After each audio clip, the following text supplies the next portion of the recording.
Chapter 1. Playing Pilgrims. "Christmas won't be Christmas without any presents," grumbled Joe, lying on the rug.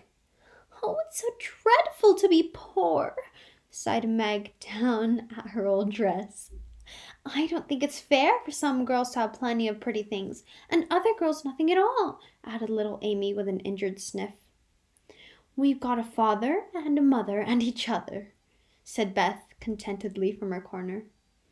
The four young faces on which the firelight shone brightened at the cheerful words, but darkened again as Joe said sadly, "We haven't got father, and shall not have him for a long time."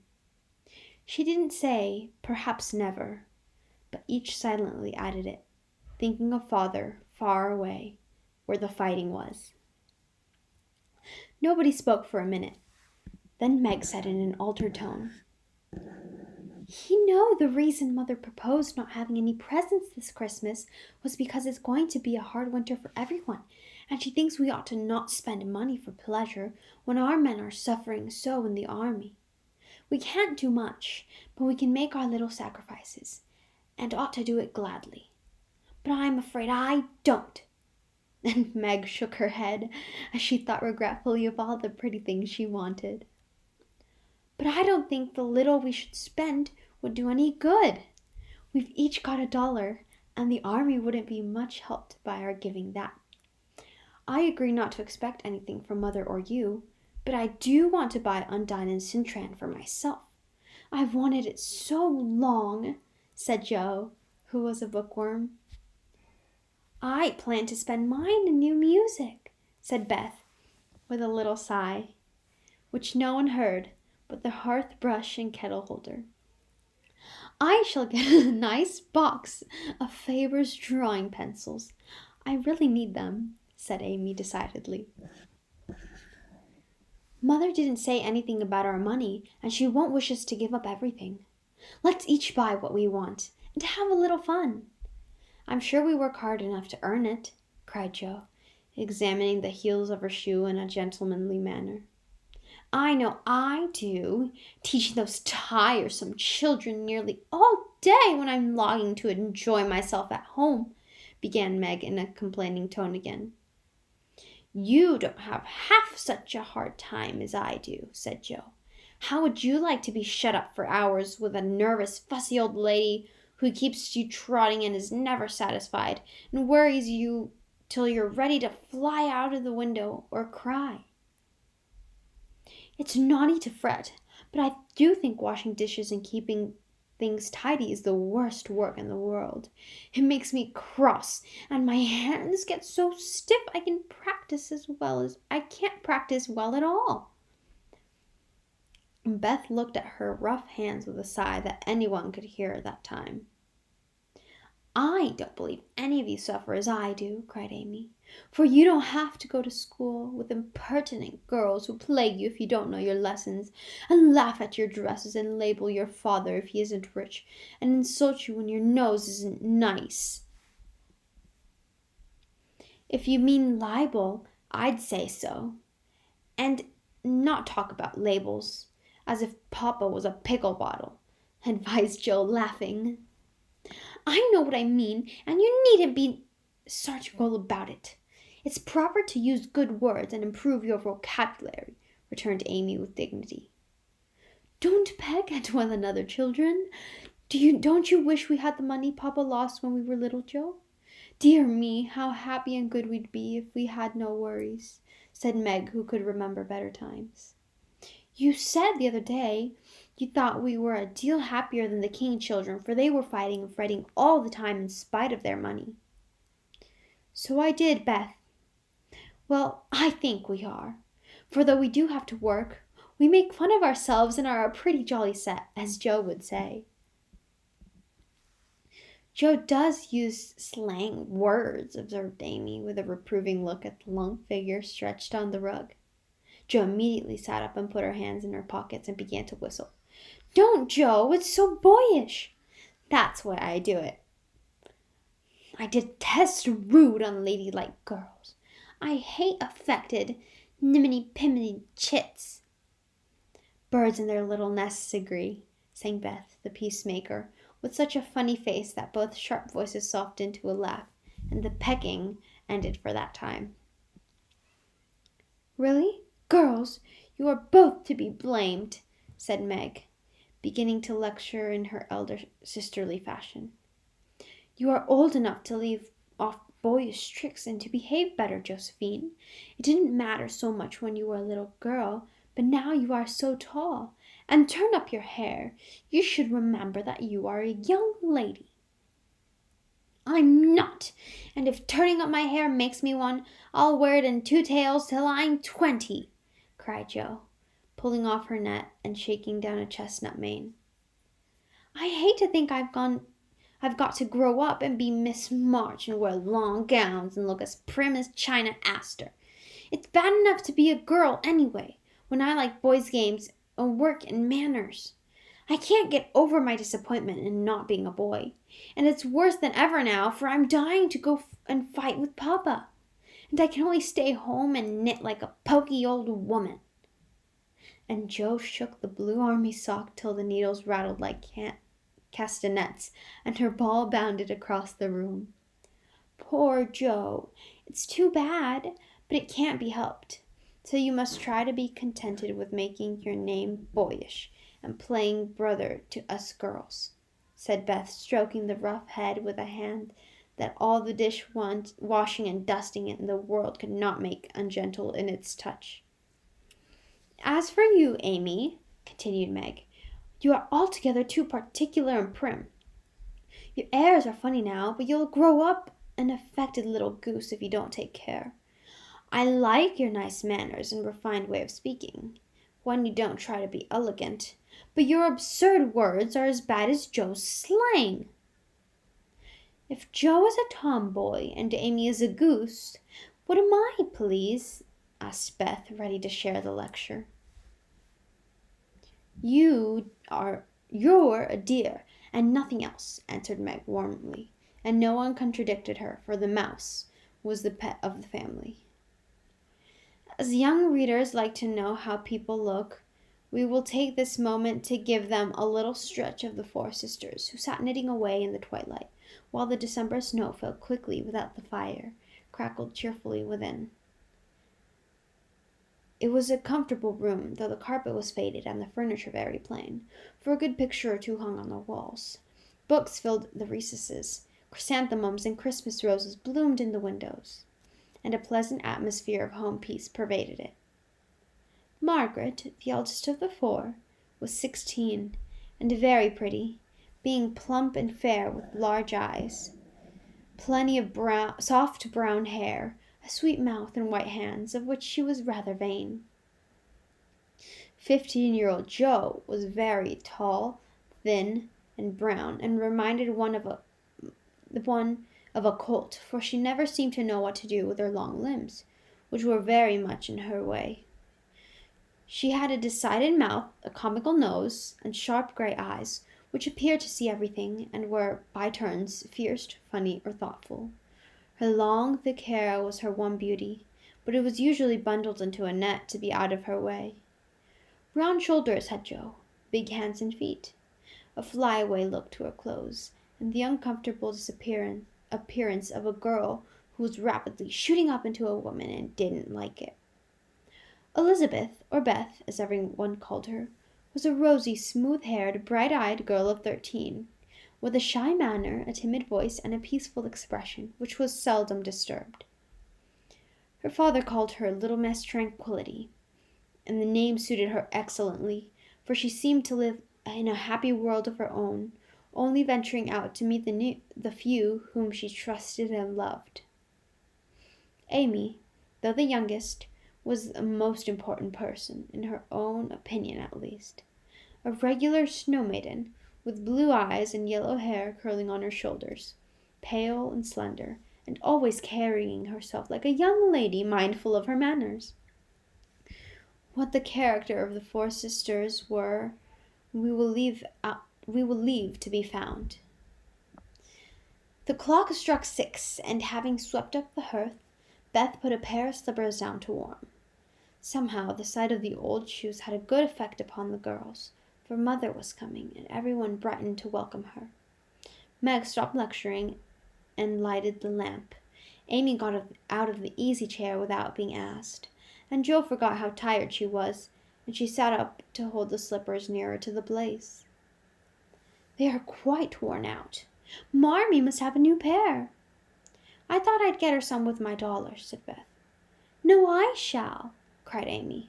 I'm the oldest, began Meg, but Jo cut in with a decided, I'm the man of the family now Papa is away, and I shall provide the slippers, for he told me to take special care of Mother while he was gone. I will tell you what we'll do, said Beth. Let's each get her something for Christmas, and not get anything for ourselves. That's like you, dear. What will we get? Exclaimed Jo. Everyone thought soberly for a minute. Then Meg announced, as if the idea was suggested by the sleight of her own pretty hands, I shall give her a nice pair of gloves. Army shoes, best to be had, cried Jo. Some handkerchiefs, all hemmed, said Beth. I'll get a little bottle of cologne. She likes it, and it won't cost much, so I'll have left to buy my pencils, added Amy. How will we give the things? Asked Meg. Put them on the table and bring her in and see her open the bundles. Don't you remember how we used to do on our birthdays? Answered Jo. I used to be so frightened when it was my turn to sit in the chair with the crown on and see you all come marching round to give the presents with a kiss. I liked the things and the kisses, but it was dreadful to have you sit looking at me while I opened the bundles, said Beth, who was toasting her face and the bread for tea at the same time. Let Marmee think we are getting things for ourselves, and then surprise her. We must go shopping tomorrow afternoon, Meg. There's so much to do about the play for Christmas night, said Jo, marching up and down with her hands behind her back and her nose in the air. I don't mean to act any more after this time. I'm getting too old for such things, observed Meg, who was as much a child as ever about dressing up frolics. You won't stop, I know, as long as you can trail around in a white gown with your hair down and wear gold paper jewelry. You are the best actress we've got, and there'll be an end of everything if you quit the boards, said Jo. We ought to rehearse tonight. Come here, Amy, and do the fainting scene, for you are as stiff as a poker in that. I can't help it. I never saw anyone faint, and I don't choose to make myself all black and blue tumbling flat as you do. If I can go down easily, I'll drop. If I can't, I shall fall into a chair and be graceful. I don't care if Hugo does come at me with a pistol, returned Amy, who was not gifted with dramatic power, but was chosen because she was small enough to be borne out shrieking by the villain of the piece. Do it this way. Clasp your hands so, and stagger across the room, crying frantically, Rodrigo, save me, save me! And away went Jo with a melodramatic scream, which was truly thrilling. Amy followed, but she poked her hands out stiffly before her, and jerked herself along as if she went by machinery, and her ow was more of a suggestive of pins being run into her than of fear and anguish. Jo gave a disparaging groan, and Meg laughed outright, while Beth let her bread burn as she watched the fun with interest. It's no use. Do the best you can when the time comes, and if the audience laughs, don't blame me. Come on, Meg. When things went smoothly for Don Pedro defied the world. Then things went smoothly, for Don Pedro defied the world in a speech of 2 pages without a single break. Hagar, the witch, chanted an awful incantation over her kettle full of simmering toads, with weird effect. Rodrigo rent his chains asunder manfully, and Hugo died in agonies of remorse and arsenic, with a wild, "Ha-ha!" It's the best we've had yet, said Meg, as the dead villain sat up and rubbed his elbows. I don't see how you can write and act such splendid things, Jo. You're a regular Shakespeare, exclaimed Beth, who firmly believed that her sisters were gifted with wonderful genius in all things. Not quite, replied Jo modestly. I do think the witch's curse, an operatic tragedy, is a rather nice thing, but I'd like to try Macbeth. If we only had a trapdoor for Banquo. I always wanted to do the killing part. Is that a dagger I see before me? Muttered Jo, rolling her eyes and clutching at the air as she had seen a famous tragedian do. No, it's the toasting fork with Mother's shoe on it instead of the bread. Beth stage struck, cried Meg, and the rehearsal ended in a general burst of laughter. Glad to find you so merry, my girls, said a cheery voice at the door, and actors and audience turned to welcome a tall, motherly lady with a "Can I help you?" look about her, which was truly delightful. She was not elegantly dressed, but a noble-looking woman, and the girls thought the grey cloak and unfashionable bonnet covered the most splendid mother in the world. Well, dearies, how have you got on today? There was so much to do getting the boxes ready to go tomorrow that I didn't come home to dinner. Has anyone called Beth? How is your cold, Meg? Jo, you look tired to death. Come and kiss me, baby. While making these maternal inquiries, Mrs. March got her wet things off, her warm slippers on, and sitting down in the easy chair, drew Amy to her lap, preparing to enjoy the happiest hour of her busy day. The girls flew about, trying to make things comfortable, each in her own way. Meg arranged the tea table. Jo brought wood and set chairs, overturning and clattering everything she touched. Beth trotted to and fro between parlor, kitchen, quiet and busy, while Amy gave directions to everyone as she sat with her hands folded. As they gathered about the table, Mrs. March said with a particularly happy face, "I've got a great treat for you after supper." A quick, bright smile went round like a streak of sunshine. Beth clapped her hands, regardless of the biscuit she held, and Jo tossed up her napkin, crying, "A letter! A letter! 3 cheers for Father!" Yes, a nice long letter. He is well, and thinks he shall get through the cold season better than we feared. He sends all sorts of loving wishes for Christmas, and an especial message for you girls," said Mrs. March, patting her pockets as if she had got a treasure there. "Hurry and get done! Don't stop to quirk your little finger and simper over your plate, Amy," cried Jo, choking on her tea and dropping her bread butter side down on the carpet in her haste to get at the treat. Beth ate no more, but crept away to sit in her shadowy corner and brood over the delight to come, till the others were ready. "I think it was so splendid in Father to go as a chaplain when he was too old to be drafted and not strong enough for a soldier," said Meg warmly. "Don't I wish I could go as a drummer, a Vivian, what's its name, or a nurse, so I could be near him and help him," exclaimed Jo with a groan. "It must be very disagreeable to sleep in a tent and eat all sorts of bad-tasting things and drink out of a tin mug," sighed Amy. "When will we come home, Marmee?" Beth asked with a little quiver in her voice. "Not for many months, dear, unless he is sick. He will stay and do his work faithfully as long as he can, and we won't ask for him back a minute sooner than he can be spared. Now come home and hear the letter." They all drew to the fire, Mother in the big chair with Beth at her feet, Meg and Amy perched on either arm of the chair, and Jo leaning on the back where no one would see any sign of emotion if the letter should happen to be touching. Very few letters were written in those hard times that were not touching, especially those which fathers sent home. In this one little was said of the hardships endured, the dangers faced, or the homesickness conquered.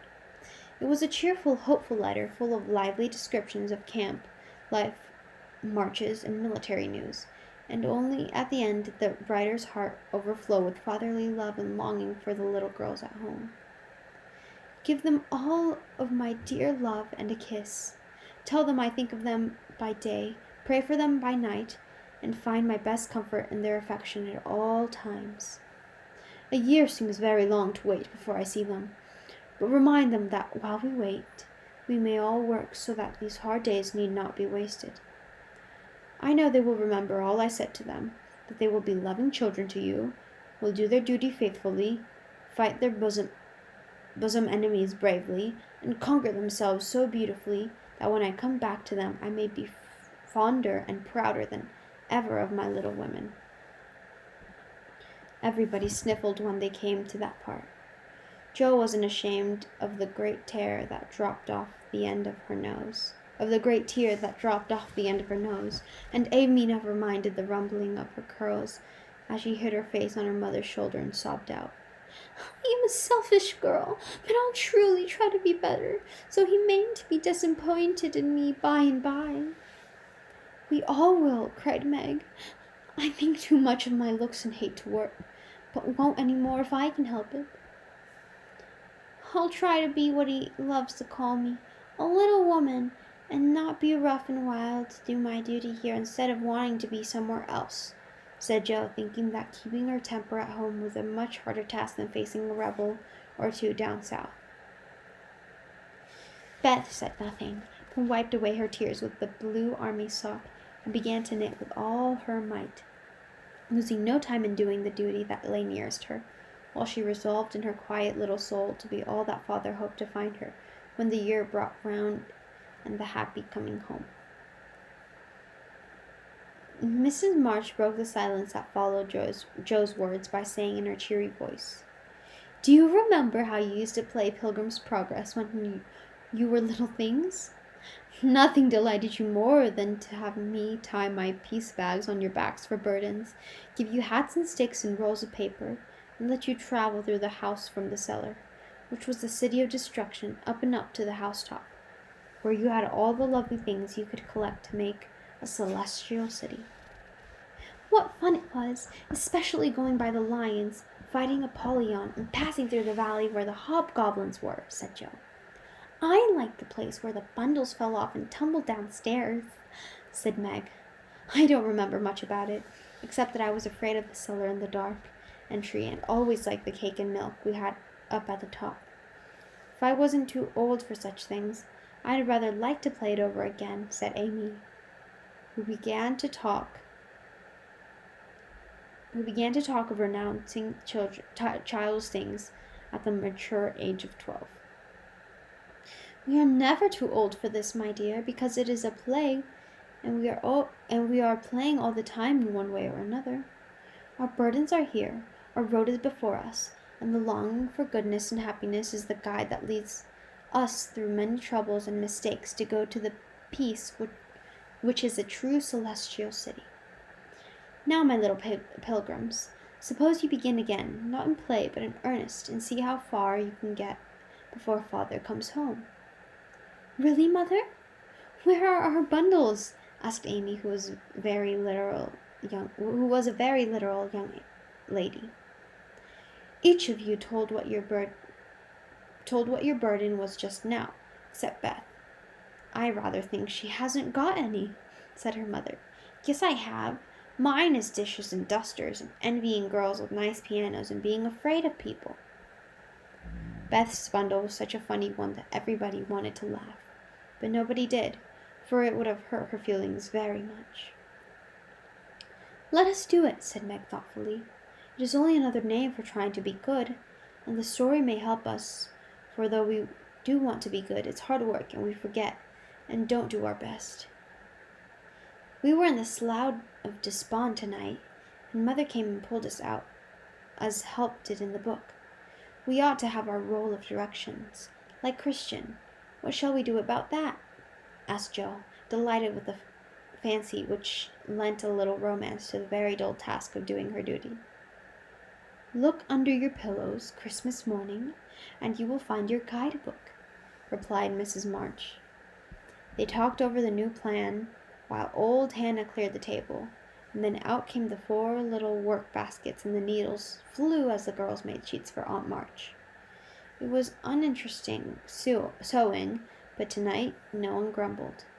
They adopted Jo's plan of dividing the long seams into 4 parts and calling the quarters Europe, Asia, Africa, and America, and in that way all got on capitally, especially when they talked about the different countries as they switched their way through them.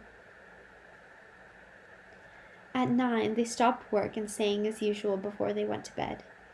No one but Beth could get much music out of the old piano, but she had a way of softly touching the yellow keys and making a pleasant accompaniment to the simple songs they sang. Meg had a voice and a flute, and she and her mother loved the little choir. Amy chirped like a cricket, and Jo wandered through the airs at her own sweet will, always coming out at the wrong place with a croak or a quaver that spoiled the most pensive tune. They had always done this from the time they could lisp. Crinkle, crinkle, little tar. And it had become a household custom, for the mother was a born singer.